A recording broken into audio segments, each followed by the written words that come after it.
በላይ ምን ይሁን? ምን እንዲሆን ትፈልጋላችሁ? ከዚህ በላይ ምን ማየት ትፈልጋላችሁ? ያቆረበ ካህን መገደልን አየን። ከዚህ በላይ ምን ትፈልጋላችሁ? ምንም ያላደረገ ጨዋ ደሙ ሲፈስ አየን። ከዚህ በላይ ምን በቃ ምን ትጠብቃላችሁ? ምን እስኪሆን ነው የምንጠብቀው?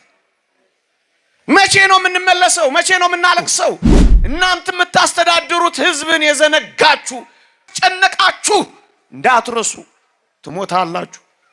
ወጣችሁ ማትገቡበት ተኝታችሁ ማትነቁበት ቀን ይመጣል። እንደ ሳቃችሁ አትቀሩም፣ ታለቅሳላችሁ። ኃያላን እንደሆናችሁ አትቀሩም፣ እንዳስጨነቃችሁ አትቀሩም፣ ትሞታላችሁ።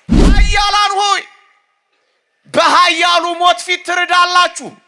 መሞታችሁ አይቀርም። በር የዘጋችሁ በር መዘጋቱ አይቀርም። ያባረራችሁ መባረራችሁ አይቀርም። ሂዱ ከፊቴ መባል አይቀርም። በየመስሪያ ቤቱ ሂዱ ከፊቴ የምትሉ አንድ ቀን ልዑል እግዚአብሔር ሂድ ከፊቴ ማለቱ አይቀርም። ያመናጨቃችሁ፣ ግፍ የሰራችሁ፣ ባዶውን የበተናችሁ በዕለተ ፍት ክፉ ወይም ደንቅ ምን እንደሚሆን አናውቅ። አንድ ነገር ግን እናውቃለን፣ እንሞታለን። እንጂንምሱ ለምን ነገስታት አትሆኑም? ለምን ኃያላን አትሆኑም? አንድ ነገር አስታውሱ፣ ትሞታላችሁ። እናንተ ግፈኞች ሆይ ትሞታላችሁ። እናንተ ጨካኞች ሆይ ጨካኙ ሞት ይይዛችኋል። እናንተ አፈር አይንካን ያላችሁ፣ እናንተ የሰው ብሶት የማይገባችሁ፣ እናንተ ሰው በማስለቀስ የምትኖሩ፣ በሰው ለቅሶ የሚዝናኑ፣ የሰው ብሶት የማይገባቸው፣ በሰው ኑሮ የሚቀልዱ አንድ ቀን እንዳዋረዱ መዋረዳቸው አይቀርም። እንዳሾፉ ማሾፋቸው አይቀርም። እንዳስለቀሱ ማልቀሳቸው አይቀርም። ዘመን መቀየሩ ዙፋን መለወጡ አይቀርም። አጋግም ተመልከቱት። ዙፋኑ ሲቀየር ነብዩ መጣለታ ሳሙኤል ሰይፍ ይዞ ወደሱ ሲመጣ ምን እንዳለ ታውቃላችሁ? ሞት እንዴት መሪር ናት አይል መሰላችሁ? አዎ በአንተ ላይ ሲደርስ ነው መሪር የሚሆነው። እንደገደልክ ትገደላለህ፣ እንዳሰቃየህ ትሰቃይ፣ እንዳስለቀስክ ታለቅሳለህ፣ እንዳስነፈረክ ትነፈርቃለህ፣ እንደገፋ ትገፋለህ። እንዳትረሳ ትሞታለህ፣ እንዳትረሳ ትሞታለህ። ሰላም ለእናንተ ይሁን ውድ ኦርቶዶክሳውያን፣ እንኳን ወደ አሚናዳብ ኦርቶዶክስ ሚዲያ በሰላም መጣችሁ። ከዕለቱ ትምህርት ጋር መልካም ቆይታ ይሆንልን። በስመ አብ ወወልድ ወመንፈስ ቅዱስ አሃዱ አምላክ አሜን። በስመ አብ ወወልድ ወመንፈስ ቅዱስ አሃዱ አምላክ አሜን። በስመ አብ ወወልድ ወመንፈስ ቅዱስ አሃዱ አምላክ አሜን። እንደምን ሰነበታችሁ? እንደምን አላችሁ? አሜን። በቸርነቱ የጠበቀን በአጸደ መቅደሱ የሰበሰበን ለዚህች የበረከት ቀን ያደረሰን ጨለማውን ያነጋልን ብርሃኑን ያወጣልን ያነቃን አምላካችን እግዚአብሔር ዘላለማዊ ስሙ የተመሰገነ ይሁን።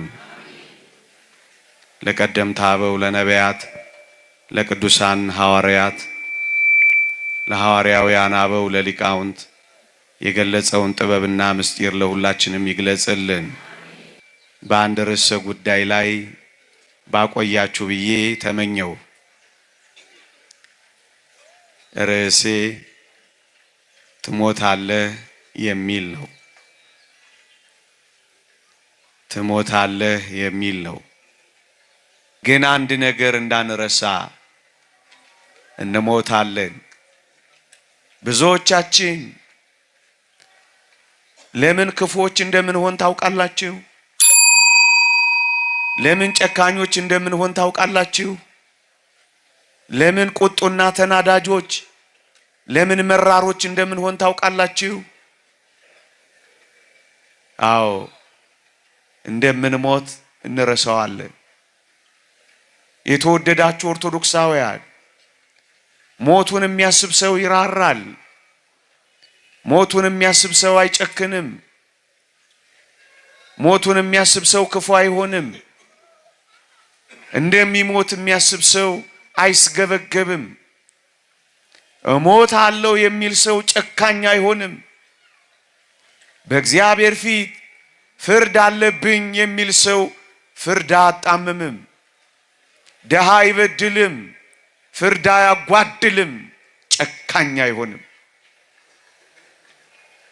እሞታለሁ የሚል ሰው እመኑኝ ኃጢአት አይሰራም። እደግመዋለሁ፣ ኃጢአት አይሰራም። ሁል ጊዜ ሟች መሆኑንም ያሰላሰለ የሚኖር ሰው ግፍ አይፈጽምም። አንድ አባት እንዲህ ይላል፣ ዛሬን ብቻ እንደሚኖር ለራሱ የሚነግር ሰው ኃጢአት አይሰራም ይላል። ክርስቲያኖች ዛሬን ብቻ እንደምንኖር ለራሳችን ከነገርነው እኮ ኃጢአት አንሰራም፣ ግፍ አንፈጽምም፣ ትግልና አላስፈላጊ ግብግብ ውስጥ አንገባም፣ ሀብት አንነጣጠቅም፣ ፍርድ ቤትም አንቆምም፣ ወንጀለኛም አንሆንም፣ ሚስታችንንም አንከዳም፣ ባልንጀሮቻችንንም አንበድልም። ምክንያቱም ዛሬን ብቻ ነው የምኖረው እንላለን። ዛሬን ብቻ እንደምትኖሩ አስቡ። እንኳን ነገ በኋላ እንኳን የኛ እኮ ላይሆን ይችላል ወገኖቼ። እንዳትረሱ እንሞታለን። ዛሬ ብቻ ነው ያለኝ የሚል ሰው ወገኖቼ የሚያስበው ከእግዚአብሔር ጋር ብቻ ስለመታረቁ እኮ ነው። ምክንያቱም ዛሬ ብቻ ነው ያለው። እስኪ አንዳንድ ሐሳቦችን ጨምረን እንነጋገር።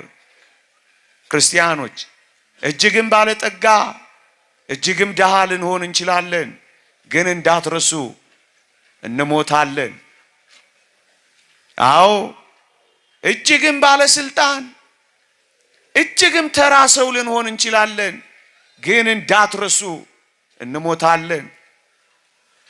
እጅግም መልከ መልካም ውበተኛ እጅግም ደግሞ ፉንጋ ልንሆን እንችላለን፣ ግን እንዳትረሱ እንሞታለን። እጅግም ጥበበኛ እጅግም ሰነፍ ልንሆን እንችላለን። እጅግም ዝነኛ እጅግም መናኛ ልንሆን እንችላለን። እጅግም ሰላማውያን እጅግም ጉልበተኛ ልንሆን እንችላለን፣ ግን እንዳትረሱ እንሞታለን። ሟቾች ነን። ምንም እንሆን ምን ይህችን ምድር ለቃቂዎች ነን። አዎ እንሞታለን። አንዳንዶች ከዚህች ዓለም የማይፈናቀሉ እየመሰላቸው ምናልባት አንዳንዶችን ሊያፈናቅሉ ይችላሉ። ትዳራቸውን ሊያፈናቅሉ ይችላሉ። ምድራቸውን ሊያፈናቅሉ ይችላሉ። ግን እንዳትረሱ ከዚህች ምድር መፈናቀላችን አይቀሬ ነው። እንሞታለን። ምንም እንሁን ምን ሟቾች ነን። ኃያላን እንሁን ደካሞች፣ ኪሳችን የሞላ ይሁን የጎደለ፣ ይህች አፈር አትንካን ባዮች፣ በለሰለሰ ፍራሽ የምንተኛ ልንሆን እንችላለን። እንዳትረሱ መቃብር አንድ ቀን ቤታችን መሆኑ አይቀርም። ይሄን ሳስታውሳችሁ ጨክኜባችሁ ይሆን? ለዚህ እኮ ነው ደጋግ ሰዎች እንዲህ የሚሉት፣ አንቺ ምድር አንቺ መሬት ይሏታል። ስኖር ቀለቤ ነሽ፣ ስሞት ደግሞ ልብሴ ነሽ ይሏትና በጥንቃቄ ይኖራሉ። ስንኖር እየበላናት፣ ይቺን ምድር ስንለቅ ደግሞ እየለበስናት እኮ ነው ምን ሄደው ወገኖቼ። ግን እንረሳዋለን። ይሄን እንኳን እያሰማችሁ በልባችሁ ይሄኔ እልህ የተጋባችሁ ትኖራላችሁ። ቆይ ሉጣለትና አፈር ከደቼ ነው ማበላው ባዮች ትኖሩ ይሆናል። ቂም ያዛችሁ እልህ የተጋባችሁ ጉድ ለማፍላት የተሰናዳችሁ ትኖራላችሁ።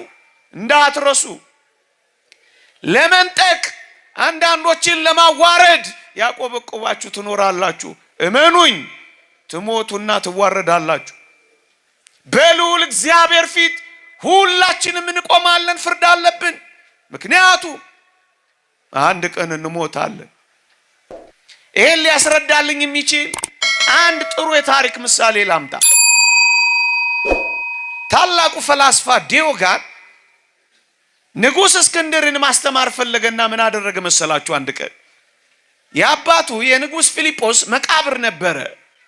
ንጉሡ የአባቱ መቃብርን በሚጎበኝበት ቀን ዲዮጋን ከንጉሡ አስቀድሞ የመቃብሩ ቦታ ሄደላችሁና የመቃብሩ ቦታ ላይ የሙታንን አስከሬን እየገላለጠ ዲዮጋን ፈላስፋው የራስ ቅላቸውን ይፈልግላችሁ ጀመረ። በዚህ ጊዜ ንጉሥ እስክንድር ከአጃቢዎቹ ጋር መጣላችሁ እና ምን ሆነ መሰላችሁ? ዲዮጋንን ያውቀው ስለነበር ንጉሡ ዲዮጋን ሆይ ዛሬ ደግሞ በዚህ በመካነ መቃብር የራስ ቅል የምታተራምሰው ምን ሆነ ነው አለው። ዲዮጋንም እንዲህ ብሎ መለሰ፣ ንጉሥ ሆይ በጣም ይገርምሃል። ዛሬ የአባትን የንጉሥ ፊልጶስን የራስ ቅል ፈልጌ ነበረ፣ ግን በጣም ይገርምሃል የአባትን ራስ ቅል ከሌሎች ሰዎች ራስ ቅል መለየት እኮ አቃተኝ። ንጉሥ ሆይ እስኪ አባትን ራስ ቅል ለይተህ አሳየኝ ብሎ ጠየቀው። ንጉሡም ደነገጠ። ለካ እውነት ነው። የኃያሉ ንጉሥ የንጉሥ ፊልጶስ አስከሬንም ራስ ቅልም የድሃውና የመናጢው አስከሬንም ለካ ተመሳሳይ ሆኖላችኋል። ደነገጠ።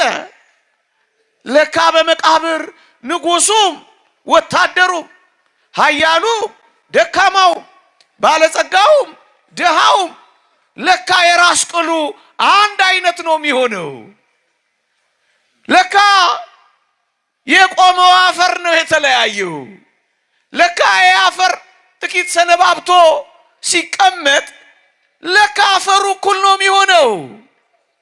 ለካ አጥንቱና ጽሙ እኩል ነው የሚሆነው። ደነገጠ ንጉሥ እስክንድር። በፍጥነት ከዚያ መካነ መቃብር ወጣና ምን አደረገ መሰላችሁ? ሁለት ባለሟሎች ቀጠረላችሁ። ባለሟሎቹ አንደኛው በማለዳ ንጉሥ እስክንድር ከእንቅልፉ ሲነሳ ምን የሚለው መሰላችሁ? ንጉሥ ሆይ 1000 ዓመት ንገስ፣ ግን እንዳትረሳ ትሞታለህ ይለው ጀመር። በማለዳ ጠዋት ጠዋት ቀጥሮት እኮ ነው በገንዘቡ እንዳይረሱ ንጉሥ ሆይ ይሞታሉ እያለ ያስታውሰው ዘንድ ሰው አቆመ። መሸት ሲል ሌላኛው ባለሟል ደግሞ ይመጣና ንጉሥ ሆይ 1000 ዓመት ይንገሱ፣ ግን እንዳይረሱ ይሞታሉ ይለው ጀመራ። በማለዳ ዛሬ ስትወጡ እንደው ግፈኛ ካላላችሁኝ ልመለስ እችል ይሆን ብላችሁ ታስባላችሁ። ወጥተው የቀሩ የሉም። ልጆቻቸውን ስመው ሳይመለሱ የቀሩ የሉም። ጎበዝ የማይሞቱም ይመስሉ በጣም የምትወዷቸው ሰዎች አልሸኛችኋቸው። እንዳትረሱ ስትወጡ ስትተኙ በጣም ግፈኛ ካላላችሁኝ በቀር አንድ ነገር አስታውሱ፣ ትሞታላችሁ። እናንት ግፈኞች ሆይ ትሞታላችሁ። እናንት ጨካኞች ሆይ ጨካኙ ሞት ይይዛችኋል። እናንተ አፈር አይንካን ያላችሁ፣ እናንተ የሰው ብሶት የማይገባችሁ፣ እናንተ ሰው በማስለቀስ የምትኖሩ፣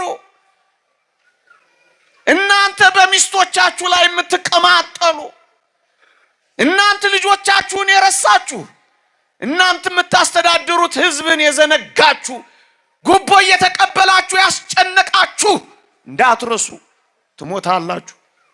ወጣችሁ ማትገቡበት ተኝታችሁ ማትነቁበት ቀን ይመጣል።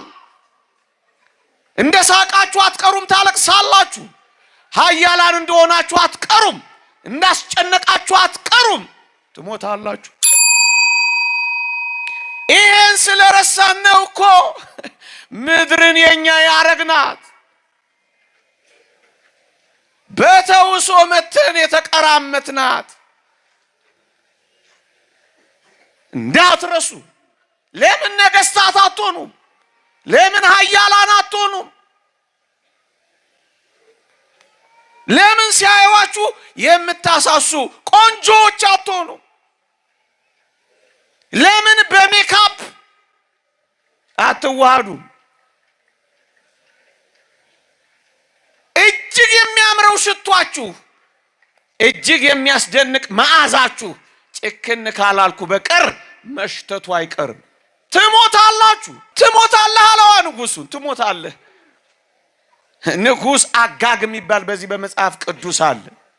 በጣም ከጭካኔው የተነሳ የሴቶችን ማህፀን እየሰነጠቀ በሰይፍ ወንድ ነው ሴት ነው እያለ አሁን በአልትራሳውንድ ነው የሚታየው። አጅሬስ በሰይፍ ወንድና ሴት ነው ወይ እያለ ጭካኔው እኮ ነው። በሞት ላይ ቀለድኩበት እያለ መዝናናት ሁሉ ጀመረ። በሰው ለቅሶ ሚዝናኑ፣ የሰው ብሶት የማይገባቸው፣ በሰው ኑሮ የሚቀልዱ አንድ ቀን እንዳዋረዱ መዋረዳቸው አይቀርም። እንዳሾፉ ማሾፋቸው አይቀርም።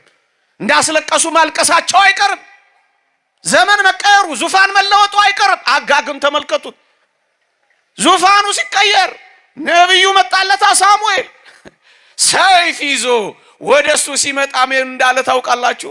ሞት እንዴት መሪር ናት አይል መሰላችሁ? አዎ በአንተ ላይ ሲደርስ ነው መሪር የሚሆነው። የሴቶችን ማህፀን ስትቀድስ እንዴ ወንድ ነው ሴት ነው እያልክ ስትቀማጠልስ አንተ ጋር ሲመጣ መሪር ነው። እንደገደልክ ትገደላለህ፣ እንዳሰቃየህ ትሰቃይ፣ እንዳስለቀስክ ታለቅሳለህ፣ እንዳስነፈረክ ትነፈርቃለህ፣ እንደገፋ ትገፋለህ። እንዳትረሳ ትሞታለህ። እንዳትረሳ ትሞታለህ። ኦርቶዶክሳውያን እስኪ አንድ ሐሳብ ሌላ አልጨምርላችሁ። ባለጠጋ ልንሆንም ላንሆንም እንችላለን። እውነት ሐሰት? እውነት ምንም እርግጠኞች አይደለንም። ልንሆንም ላንሆንም እንችላለን። እውነት ልናገባም ላናገባም እንችላለን። እውነት ሐሰት? እውነት እርግጠኞች አይደለንም። አግብተንም ልንወልድም ላንወልድም እንችላለን። እውነት ሐሰት? ይሄን የሚሰጠው እግዚአብሔር ስለሆነ እውነት ሐሰት? እስኪ ሌላ ጥያቄ። ልንሞትም ላንሞትም እንችላለን። እውነት ሐሰት? ኦረ እውነት። አትሞቱም? እንደዚህ እኮ ነው። ሐሰት መልሱ። እንዴ ሁለት ምርጫ ያሳስታችኋል እንዴ? ሰባት ባረግባችሁ ምን ልትሆኑ ነው? ይሄን ያመጣሁት ለምን እንደሆነ ታውቃላችሁ? በዚህ ምድር ላይ የትኛውም ነገር እርግጠኞች አይደለም። እውነት ሐሰት? አንድ ነገር ብቻ ግን እርግጠኛ ነን። ምን መሆናችን?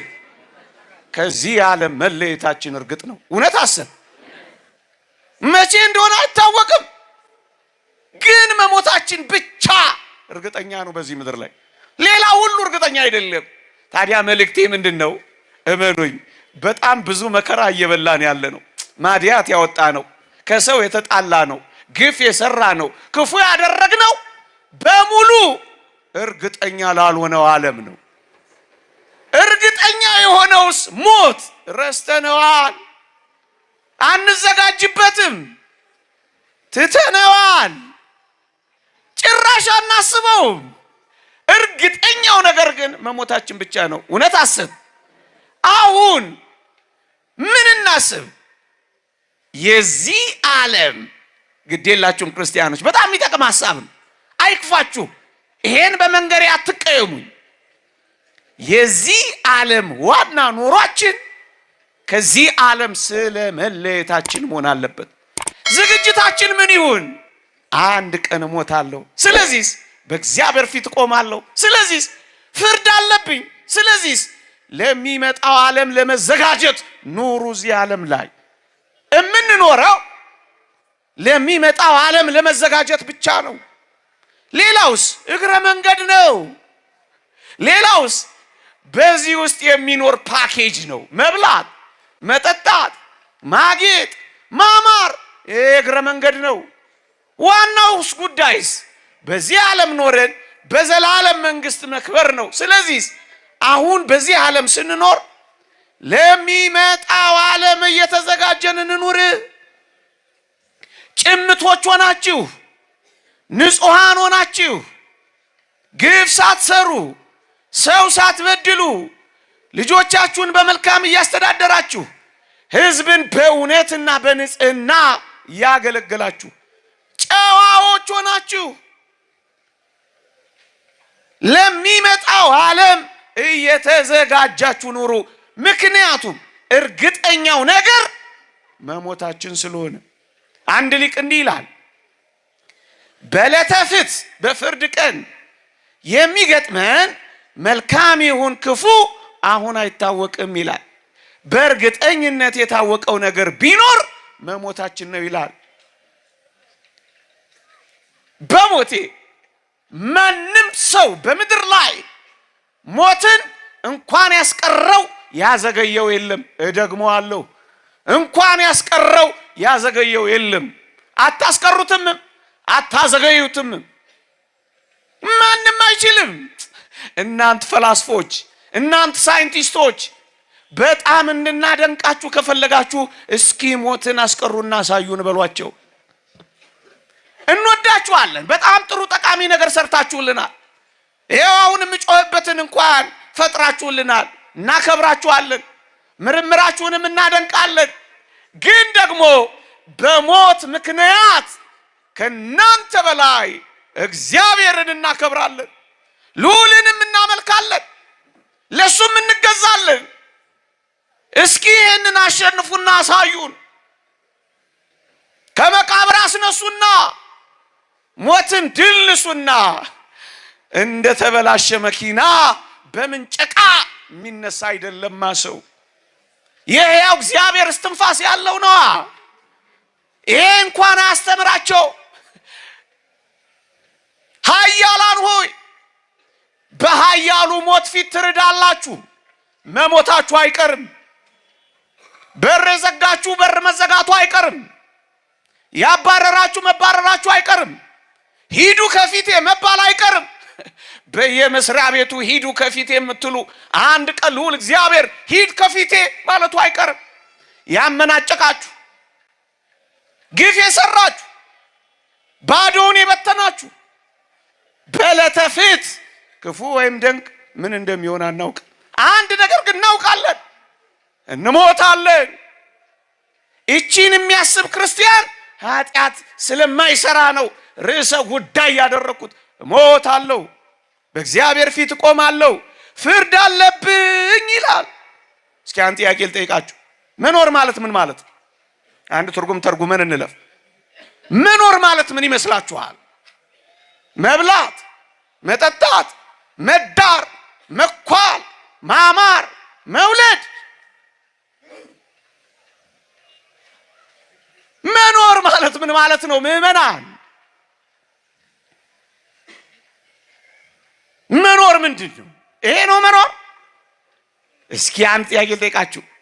ኖረን ኖረን ኖረን ኖረን ምን እንሆናለን? እስኪ ጮክ በሉልኝ። ምን እንሆናለን? ስለዚህ መኖር ማለት አሁን ይሄን ትርጉም ከተስማማችሁ ትነግሩኛላችሁ። ኖረን ኖረን ኖረን ኖረን ምን ሞት ከሆነ አሁን የምንኖረው ለመሞት ነው። መኖር ማለት ለመሞት መኖር ማለት ነው። ይስማማችኋል? ባይስማማችሁስ? እውነቱ እኮ ይሄ ነው።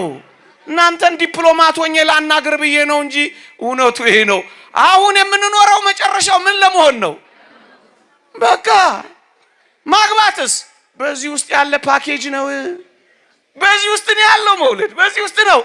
በዋናነት ግን አሁን የምንኖረው ምን ለመሆን ነው? መኖር ማለት ለመሞት መዘጋጀት ማለት ነው። ምንም ሁን ምን መኖር ማለት ለመሞት መዘጋጀት ነው። መኖር ማለትስ ግፈኛ እንዳትሉኝ እቺ ነግሬያችሁ ልለፍ።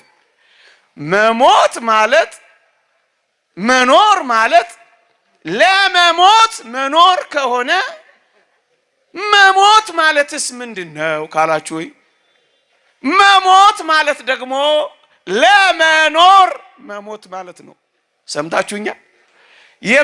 የምንኖረው ለመሞት ከሆነ የምንሞተው ለምን ይመስላችኋል? እግዚአብሔር ይስጣችሁ፣ ደግ ክርስቲያኖች ናችሁ። የምንሞተው ለመኖር እንደሆነ ታውቃላችሁ? ቆይ ጠበቅ አድርጌ ልጠይቃችሁ። ምን ግር አሰኛችሁኝ እኮ። የምንሞተው ለመኖር እንደሆነ ታውቃላችሁ? አዎ። እሺ፣ ዛሬ ብትሞቱ ይሻላችኋል ወይስ ዛሬ የአሜሪካ ቪዛ ባስመጣላችሁ? ምን ነው ፈገግ አላችሁ? እቺ ነገር አላት እንዴ? ነገር አላት መሰለኝ። ለመኖር ነው አይደል የምትሞቱት? ቪዛ ላስመጣላችሁ ወይስ ዛሬ ብትሞቱ ይሻላችኋል?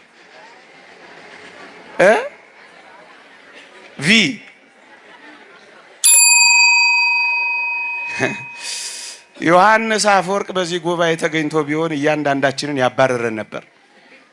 ክርስቲያኖች፣ የክርስትና ትልቁ ልዕልና ሐሳብ ምን እንደሆነ ታውቃላችሁ? ክርስትና በሞት ላይ የተቀዳጀው ድልና ኃይል ነው።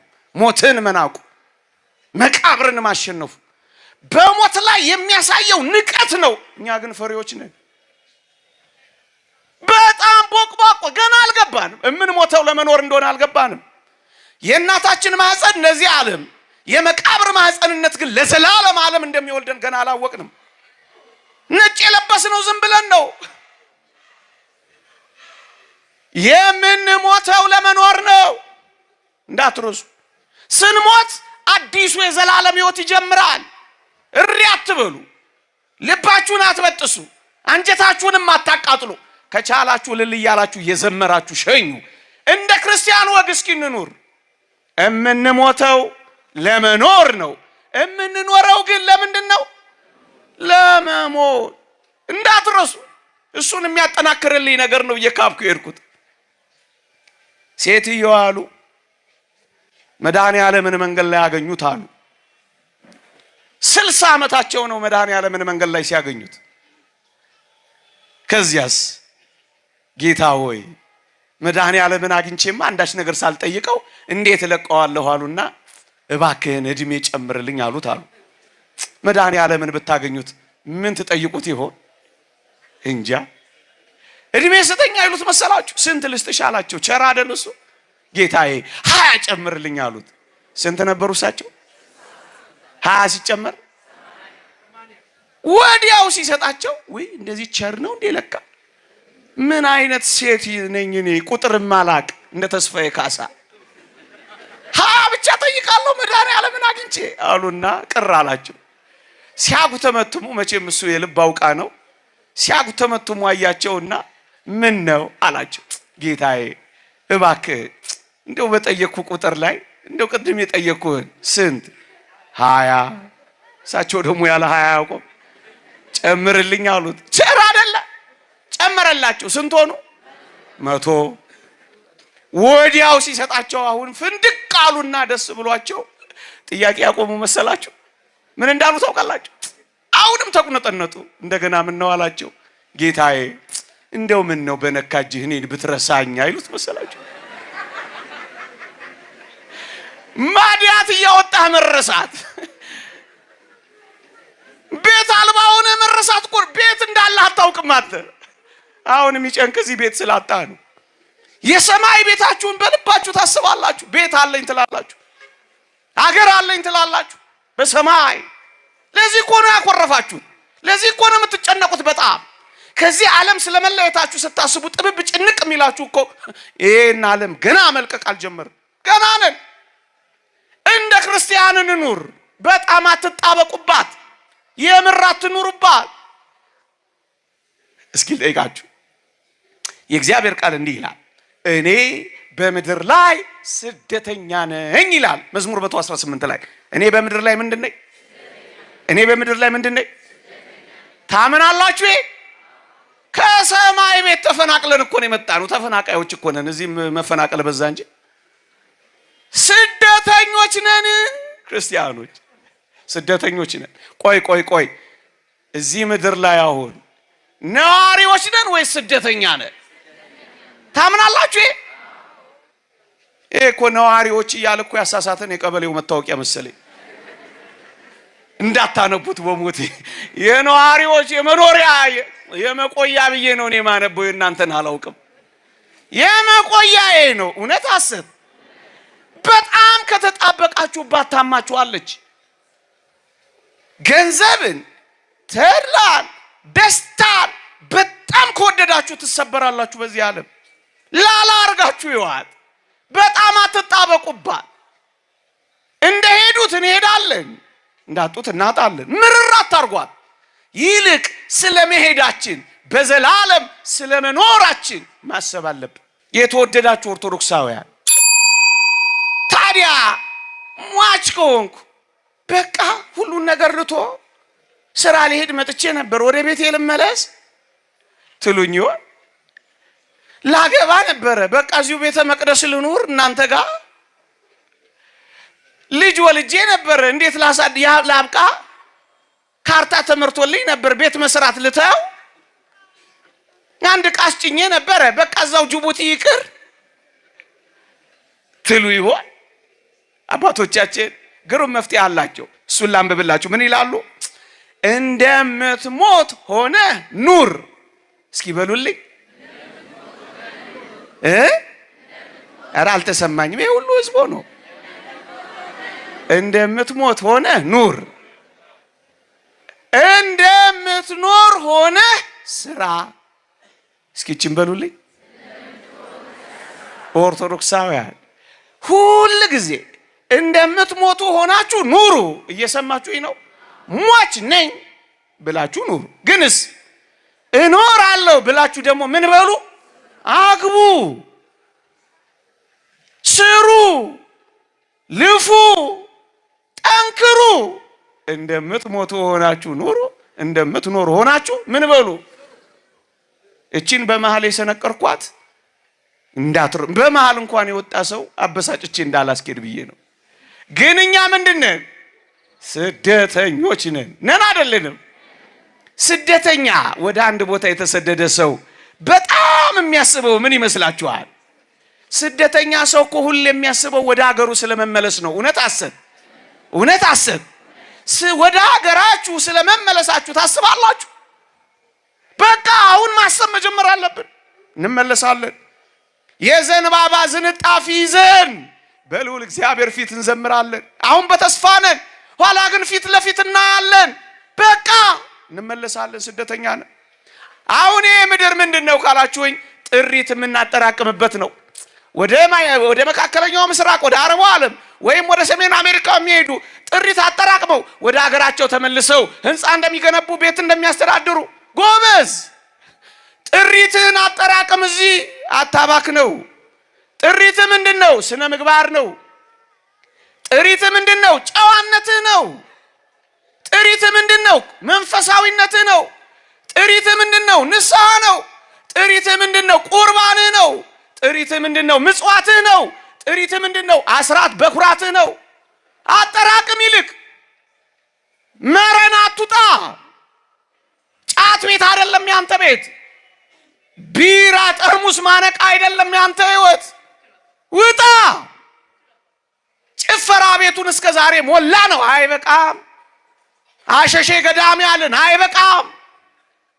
ከመቅደሱ ይልቅ ኮንሰርት አበዛን አይበቃም። እሺ ከዚህ በላይ ምን ይሁን? ምን እንዲሆን ትፈልጋላችሁ? ከዚህ በላይ ምን ማየት ትፈልጋላችሁ? ያቆረበ ካህን መገደልን አየን። ከዚህ በላይ ምን ትፈልጋላችሁ? ምንም ያላደረገ ጨዋ ደሙ ሲፈስ አየን። ከዚህ በላይ ምን በቃ ምን ጠብቃላችሁ? ምን እስኪሆን ነው ምን ጠብቅ? መቼ ነው የምንመለሰው? መቼ ነው የምናለቅሰው? ይልቅ ጥሪታችሁን ሰብስቡ፣ ቅድስናችሁን ሰብስቡት፣ ንጽህናችሁን ሰብስቡት፣ ምጽዋታችሁን ሰብስቧት፣ ወደ ሀገራችሁ ላኳት። ወዴት? ወደ ሰማይ። ስደተኛ ጥሪቱን ይሰበስባል፣ ዘውትር ለመመለስ ይዘጋጃል። የሆነ ነገር ሰርቶ ይዤ ልሂድ ይላል። እኛ እኮ ተደላድለን ተቀመጥን እዚህ። ለዚህ እኮ ነው አሁን ከፍት ያለን ሆዴ ባሰ። በምኑም ነፍራቂዎች የሆነው እኮ ለዚህ እኮ ነው። ጥቂት መከራ ሲደርስብን ተውት የምናደርገው። እንደ ክርስቲያን ወግ ክርስቲያንማ የክርስቶስ ተከታይ ነው። መከራውን ይካፈላል፣ በሞቱም ይመስላል። ለክርስቲያን እንደመጣ መከራ ተቀብዬው ባኮቴትና በምስጋና ኖራለሁ በል። ሕይወት ይሄ ነው፣ ክርስትና ይሄ ነው፣ ወጉ ይሄ ነው። ምክንያቱም ስደተኞች ነን፣ እዚህ ዓለም ላይ ነዋሪዎች አይደለንም። ካልሞትን እንነሳለን። የእግዚአብሔር ቃል እንዲህ ይላል፣ ካልሞት ካትነሳም ይላል። አሁን የምንሞተው ምን ለመሆን ነው? ሞት እንደ ቀድሞ አይሰለጥንብንም ይላል ሊቁ ዮሐንስ አፈወርቅ። ለመነሳት ነው። ያ ማለት ምን ማለት ነው? ወደ ሀገራችን መሄጃ መንገዳችን ነው። ተስፋ ስለቆረጥክ ብሄድ ይሻለኛል እንዳትል፣ ግድ የለም ብትሄድ የሚሻልህ ክርስቶስ ጋር ስለሆነ ነው። ይሄንን እመን። አንድ ሁለት ነገሮችን ጨምሬ ላብቃ። እግዚአብሔር ከሁላችን ጋር ይሁን። አንድ ምሳሌ ሊጨምር፣ በጣም ያጎለብትልኝን ምሳሌ ሊጨምር። ወደ አንድ ሀገር የሚተላለፍ መንገደኛ በማይኖርባት ሀገር ወይም እንኳን ሊኖርባት በማያድርባት ሀገር ቤት ቢሰራ ገንዘብ እያወጣ ካርታ ቢመራ አይኖርባትም፣ ደግሞም አያድርባትም። አላፊ እኮ ነው። ግን ላቡንና ገንዘቡን ፎጭ እያደረገ ህንፃ ቢገነባ ወይ ቢገዛ ይሄ ሰውዬ አባካይ ነው አትራፊ ነው? ጮክ በሉና ንገሩኝ። ነው አይደለ? ምክንያቱስ አይኖርባትማ። የተወደዳችሁ ኦርቶዶክሳውያን ለማትኖሩባት ዓለም አትገዳደሉባት፣ አንጀታችሁን አትላጡባት፣ እርር ድብና አትበሉባት፣ መከራም አትብሉባት፣ ግፍም አትፈጽሙባት። መከራ አትብሉ አላፊዎች ስለሆን። ይሄ ሰው አሁን እብድ ነው እንጂ ጤነኛ ይባላል? አሁን አንድ ሰው ዝም ብሎ ሲበትን ብታዩት እብድ ነው እንዴ አይደለም የምትሉት?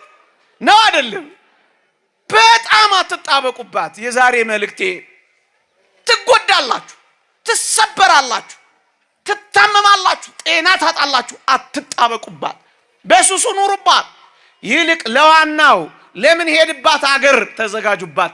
አላፊ ነን፣ አልፎ ሄያጆች ነን። ደግሞ አለው አልፎ ሄያጆች ነንና አይኖቻችንን በዚህ ዓለም ላይ ደስ ከሚያሰኙና ከሚያዘናጉ ነገሮች ነቅላችሁ ክርስቶስ ላይ አድርጉት አይናችሁን። መልአከ ብርሃን ሰላማ የሚባሉ በዚህ በኢትዮጵያ ውስጥ ይኖሩ ነበር አሉ። መልአከ ብርሃን ማን አልኳቸው? እንደ ብፁዕ አቡነ ሰላማ በረከታቸው ይደርብንና እንደሳቸው ያለ ስም እና ገንዘባቸውን ደሃ ያበሉበታል። እየሰማችሁኝ ነው? የታመመ ይጎበኙበታል፣ የታረዘ ያለብሱበታል፣ የተጠማ ያጠጡበታል። ገንዘባቸውን ሰው ላይ ያውሉበታል። ኢትዮጵያንም እንደዚህ ሰው የሚሸት ያድርግልን በእውነት ሰው ላይ። ከዚያ ምን ሆኑ መሰላችሁ? ጓደኞቻቸው አንተ መልአከ ብርሃን፣ አቤት ገንዘብህን እንዴት ብትጠላው ነው እንደዚህ የምትበትነው አሏቸው። ምን ስላረጉ ነው በተኑ ያሏቸው? ደሃ ስላበሉ፣ ደካሞችን ስለረዱ፣ እርቃናቸውን ያሉትን እራፊ ጨርቅ ስላለበሱ እንዴት ብትጠላው ነው ገንዘብህን እንደዚህ የምትበትነው አይሏቸው መሰላችሁ? መልአከ ብርሃን ምን አሉ መሰላችሁ? እዩ አሏቸው፣ እኔም ልጆቼም ኋላ ወደ ምን ሄድበት ቦታ ወደ ዘላለም መንግስት አስቀድሜ ገንዘቤን ብሰደው ጠላሁት ወይስ ወደድኩት አሏቸው አሉ። ገብቷችኋል? በድሆች ሆድ ውስጥ በድሆች እርቃን ላይ ወደ ሰማይ አስቀድሜ ሰድጄዋለሁ። በወደው ነው በጠላው አይሏቸው መሰላቸው። ንብረታቸውን በጣም የሚወዱ ሰዎች በድሆች ሆድ ውስጥ ለእግዚአብሔር መባ አድርገው ምጽዋታቸውን ያቀርባሉ። ወዴት ላኩት? ወደ ሰማይ።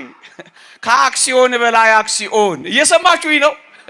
ከባንክ በላይ ባንክ። ሌቦች አጥርጥሰው ደርምሰው የማይወስዱት፣ ጀነራሎች ተጣልተው አገር ቢበተን የማይጠፋባችሁ ንብረት ጉድጓድ ቆፍረው ግድግዳ አፍርሰው የማይወሰድ ሀብት ወደ ሰማይ ላኩት። ተደጋገፉበት፣ ተበረታቱበት፣ ተጎራረሱበት፣ ተጋገዙበት፣ አትገዛገዙበት። ይሄን ዓለም ስሩበት። ወደ ሰማይ ላኩት። ምክንያቱም እንሞታለን። እድር የምትገቡት ግን ምን ሆናችሁ ነው? ምን አቅዳችሁ ነው? እስኪ እንነጋገር። የምር አቅዳችሁ ነው? አቅዳችሁ አይደለም እንዴ? ለምን እንወሻሻለን? ለሞትማ እናቅዳለን። ችግሩ ለሞት ብለን ንስሐ አንገባም እንጂ ለሞት ብለንማ እድር እናቋቁማለን። መጥፎ ነው እያልኩ እኮ አይደለም፣ በጣም ጥሩ ነው። እየሰማችሁ ነው? አደራችሁን። እንሞታለን ብለን ግን ምን ብናረግ ንስሐ መግባት፣ እሱ ነው እቅዳችን። ቆይ አንዳንድ የቢዝነስ ሰዎች፣ አንዳንድ ሰዎች ኢንሹራንስ ትገባላችሁ አትገቡም? ድንገተኛ ለሚገጥሙ ነገሮች ኢንሹራንስ አላችሁ የላችሁ? አላችሁ አይደል? ሞት ድንገት ትመጣለች ይላል መጽሐፈ ሲራክ ምዕራፍ 5። ድንገት የምትመጣ ከሆነ ንስሐ የሚባል ኢንሹራንስ ያስፈልጋታል አያስፈልግም? ያስፈልጋል አያስፈልግም? ያስፈልጋታል። ስለዚህ ሟቾች ነን። መቼ እንደሚሆን አይታወቅም። አሁንም በኋላም ነገም ከነገ ወዲያም ሊሆን ይችላል። መቼ እንደሚሆን አይታወቅም። ክርስቶስ ወደኛ መምጣቱ አይደለም ዕለተ ምጽአት የሚባለው፣ የኛም ወደ ክርስቶስ መሄድ ነው ዕለተ ምጽአት የሚባለው። ስለዚህ ልንዘጋጅ ይገባናል። ዋናው ዓላማ ይሄ ነው። እየሰማችሁኝ ነው? ንስሐ አልገባችሁ ንስሐ ግቡ።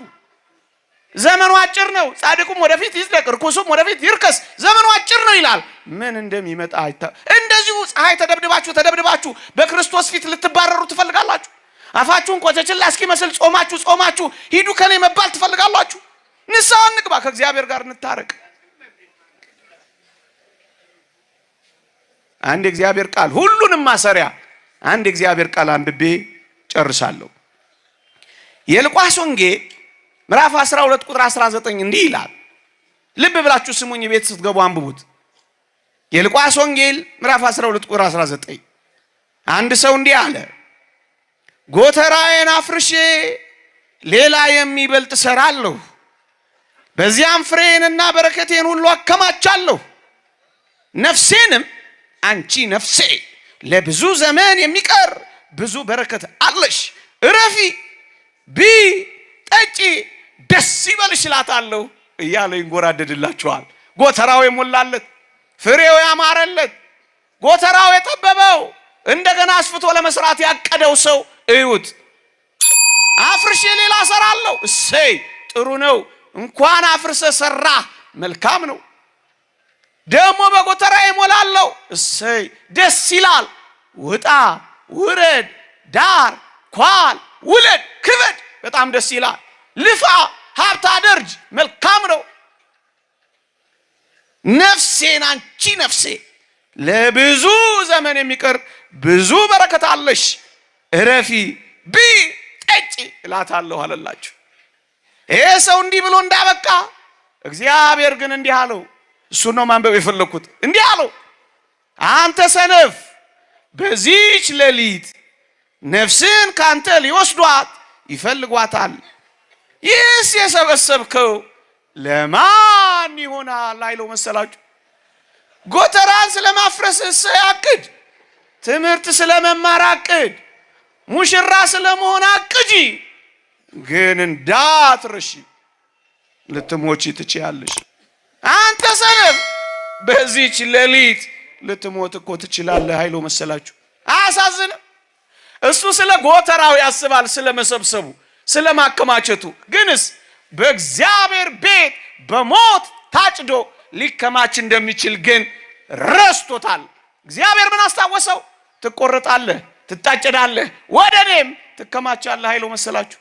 እንዳትረሱ፣ እንዳትረሱ። ምን እንሆናለን? ምን እንሆናለን? ይቆየን። የእግዚአብሔር ቸርነት፣ የእመቤታችን አማላጅነት፣ የቅዱሳን በረከት ረድኤት አይለየን። ይሄን አስታውሼ ጨክኜ አስታውሻችሁ በድዬ ከሆነ እግዚአብሔር ይቅር ይበለኝ። እንዳልበደልኩ ይሰማኛል። ግን እቺን እንኳን አስታውሱ እስኪ። ይቆየን። ተማረን ለመከረን ለልዑል እግዚአብሔር ክብር ምስጋና ይሁን። ለመምህራችን ቃሎት ያሰማልን፣ የአገልግሎት ዘመናቸውን ይባርክልን።